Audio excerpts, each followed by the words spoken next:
দর্শক, আমরা এখন আছি ধানমন্ডি 32 বঙ্গবন্ধুর যে বাসভবন মিউজিয়াম। ওদিকে কিছু হিস্ট্রি বুকস হচ্ছে ট্রান্সপোর্ট করে জাতীয় গ্রন্থাগারে নিয়ে যেতে হবে লাইব্রেরি থেকে। পুরো এই ধ্বংসস্তূপে পরিণত হয়েছে।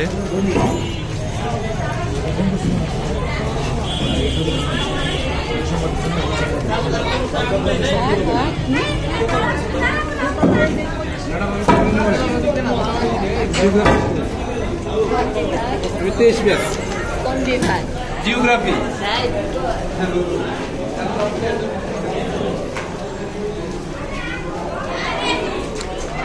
বঙ্গবন্ধুর বাসভবন। এখন আগুনের তাপ লাগতেছে।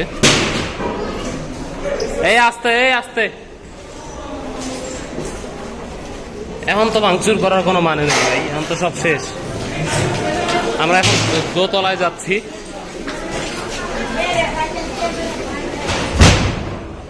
এখনো মানুষ ভাঙচুর করতেছে অনবরত। মানুষ কতটা বিরক্ত, মানে এই সিঁড়ি দিয়ে উঠা যাচ্ছে না।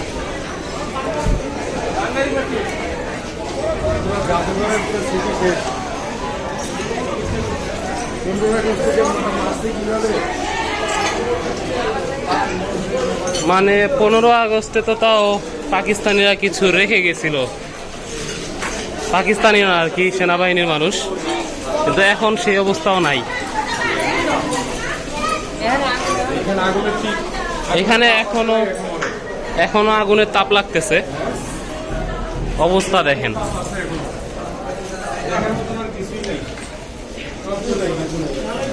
অন্ধকার, একটু যদি আলোর ব্যবস্থা হইতো আর একটু ক্লিয়ার দেখানো যেত।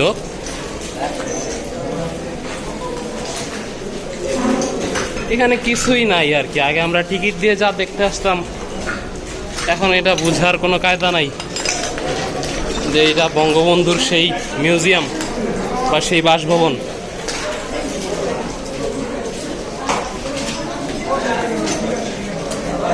শুধু ছাই উঠতেছে, মুখে আগুনের তাপ লাগতেছে।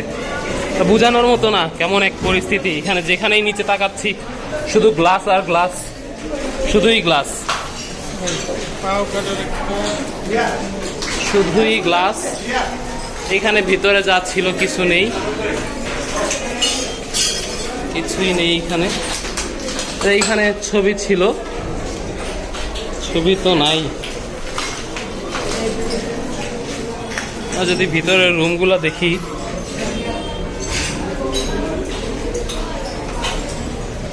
এগুলা গ্লাস দিয়ে কভার করা ছিল। এই যে এখনো কিছু গ্লাস আছে, কিছু ভেঙে ফেলছে। এখানে জাস্ট জাজিমটা আছে। এটা ছবির ফ্রেম ছিল সম্ভবত।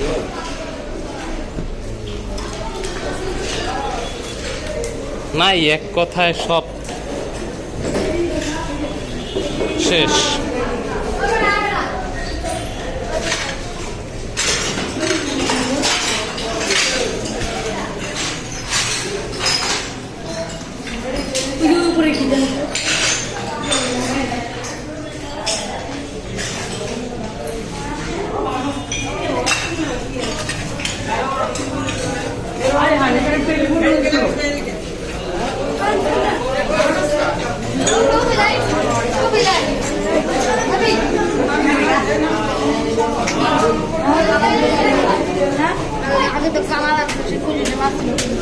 এই সেই সিঁড়ি যেখানে শেখ মুজিবকে হত্যা করা হয়েছিল, সেই সিঁড়িটা এখন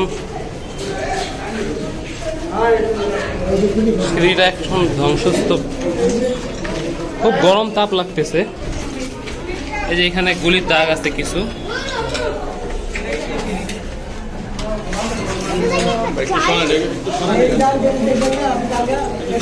75-এ তো একটু ধ্বংসস্তূপ ছিল, এখন তো ওয়ালটা ধরা যাচ্ছে না, এত গরম।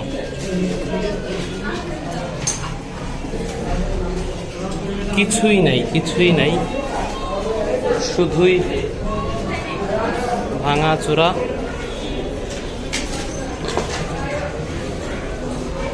আর শুধুই ভাঙাচোরা।